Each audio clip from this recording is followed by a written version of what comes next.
Hello बच्चों, welcome back to my channel translation and Rajbhasha. तो आज तुमको मैं सिखाने वाली हूँ हिंदी टू इंग्लिश ट्रांसलेशन। क्या?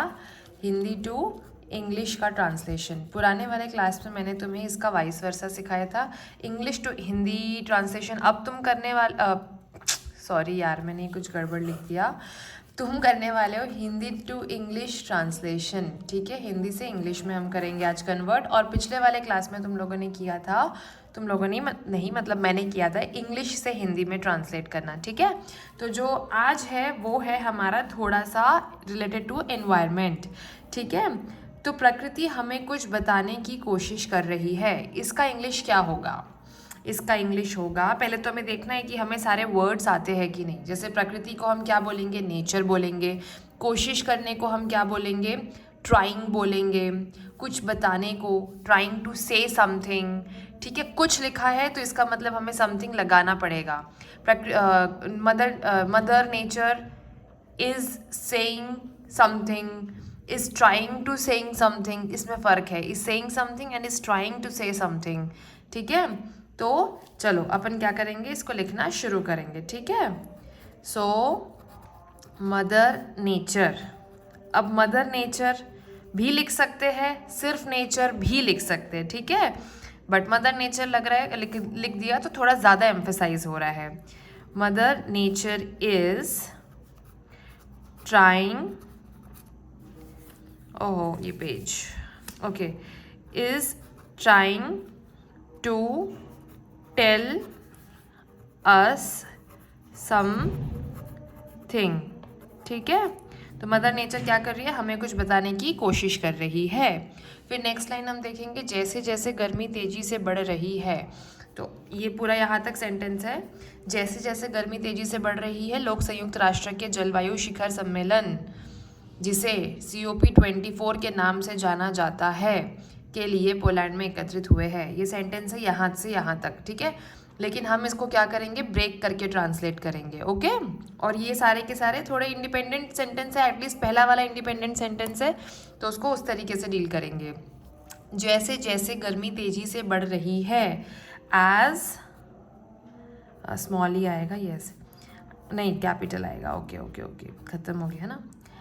As heat is rising, as heat is rising rapidly,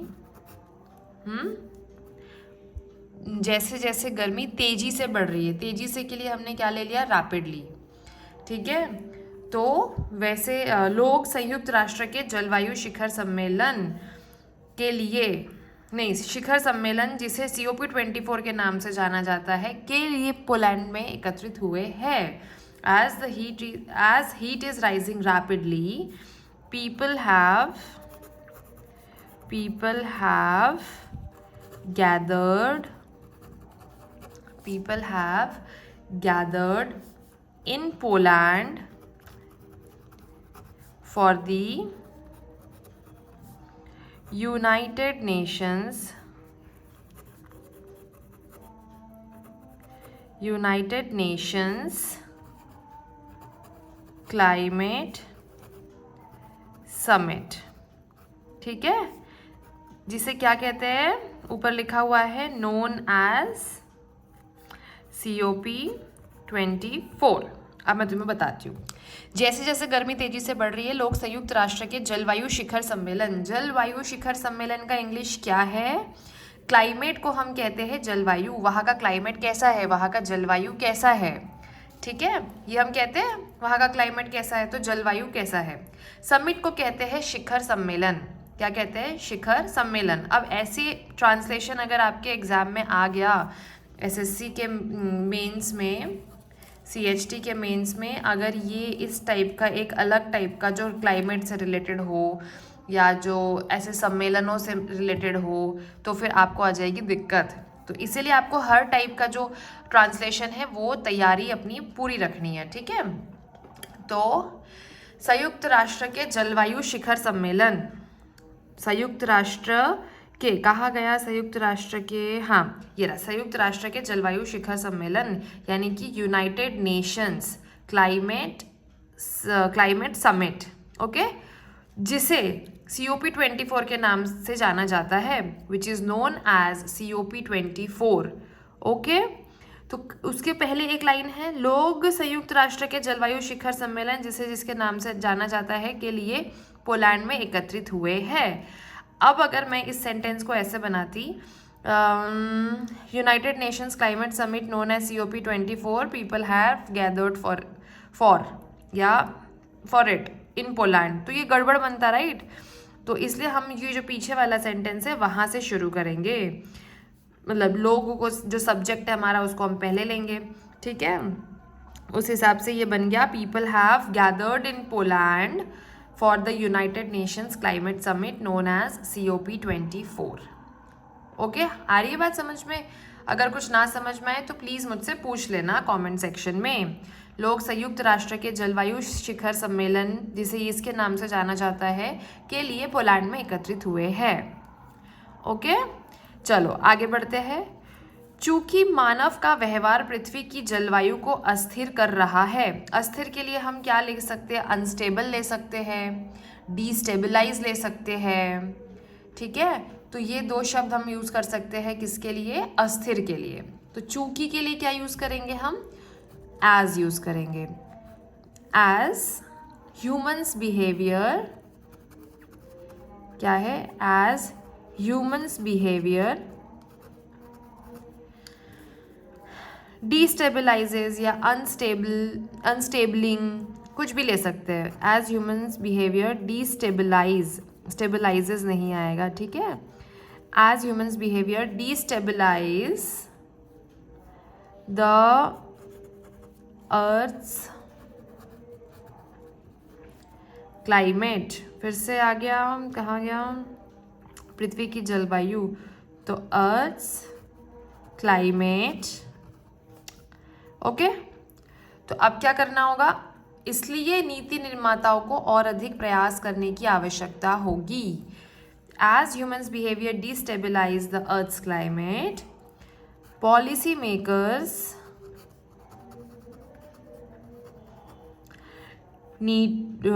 makers will, क्योंकि यहाँ पे होगी है इसलिए हमें विल लगाना पड़ेगा, ठीक है। Will need to do more. Okay, तो ये आपका हो गया ट्रांसलेशन यहाँ पे कंप्लीट। देखने में कितना ऐसे छोटा बड़ा लग रहा है ना, हिंदी का इतना बड़ा, इंग्लिश का इतना छोटा, थोड़ा सा मेरे राइटिंग में भी डिफरेंस होगा इसलिए आपको ऐसे लग रहा होगा, ठीक है। अब मैं आपको बताती हूँ कि जो पोटेंशियल मिस्टेक्स है जो आप कर सकते हैं इस टाइप के ट्रांसलेशंस में, वो आपको करने से बचना है, ठीक है।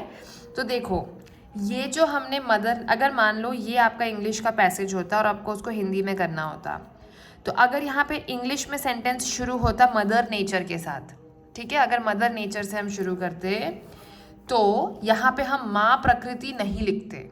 माँ प्रकृति हमें कुछ कहना चाहती है, ये फिर ज़्यादा एग्जैजरेशन, एक तो एग्जैजरेशन होता, मैं सच बताऊँ तो ज़्यादा एग्जैजरेशन हो जाता, ओके। इसलिए मदर नेचर इंग्लिश का एक वर्ड है, यहाँ पे सूट कर रहा है तो हम इसको इस्तेमाल कर सकते हैं। Is trying to tell us something, something हमने लगाया है किसके लिए? कुछ के लिए। Is trying to tell us few things, is trying to tell us में अगर हम रोक दें, फ्यू थिंग्स में भी कह सकते हैं, बट समथिंग यानी कि थोड़ा सा कुछ कहना चाह रही है। फ्यू थिंग्स थोड़ा सा उसमें नंबर वाला सेंस आ जाता है कि मतलब 2-4 बातें कहनी होंगी मदर नेचर को, हाँ, तो ऐसा नहीं है। तो mother nature is trying to tell us something, is trying to say something, ठीक है।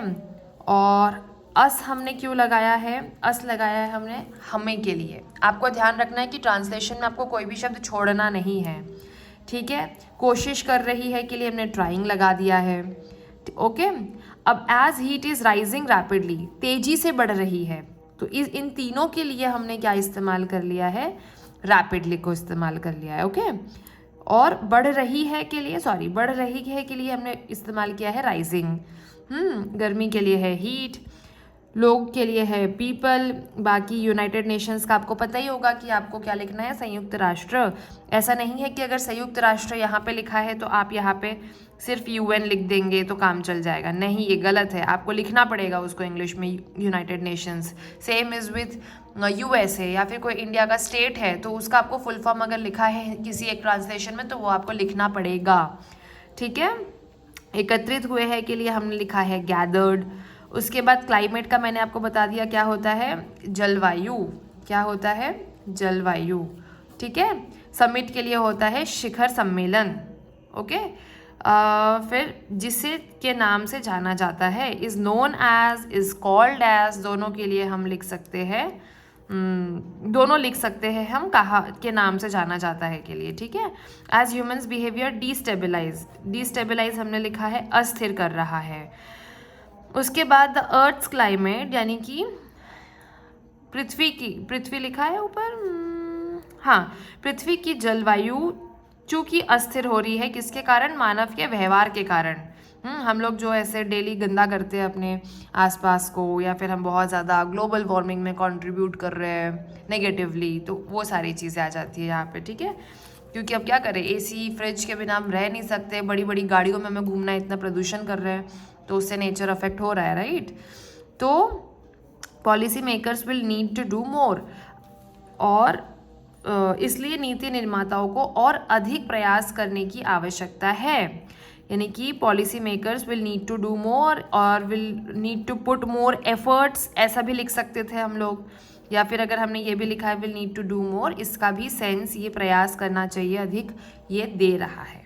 तो ये था आपका ट्रांसलेशन, मैंने बताया है, मैं बार बार बता रही हूँ कि आपका एक दो चीज़ ध्यान रखनी है आपको ट्रांसलेशन या अनुवाद करने के दौरान, वो है क्या क्या, फिर से हम एक बार रिवाइज कर लेते हैं। टेंस, जेंडर, उसके बाद आ जाता है आपका नंबर ऑफ वर्ड्स, मतलब वर्ड्स जो है वो आपके मिस आउट नहीं होने चाहिए। अब देखिए यहाँ पे सारे ही वर्ड्स कितने इंपॉर्टेंट है, ये इंपॉर्टेंट है, क्लाइमेट इंपॉर्टेंट है, पोलैंड इम्पॉर्टेंट है, ठीक है, ये देखिए ये रहा, पोलैंड इम्पॉर्टेंट है, यूनाइटेड नेशंस इम्पॉर्टेंट है। हर एक वर्ड अपने आप में कुछ ना कुछ मीनिंग दे रहा है, तो ऐसा ना हो कि जल्दबाजी में आप कोई वर्ड ट्रांसलेट करना भूल गए, क्या पता आपने दिमाग में किया हो बट रियलिटी में आप लिखना भूल गए, ऐसा नहीं करना है, हमें थोड़ा सा ध्यान देना है। एक बार अनुवाद करने के बाद उसको रीड ज़रूर करिए कि आपने सही किया है या नहीं, इसको कहते हैं प्रूफ रीडिंग।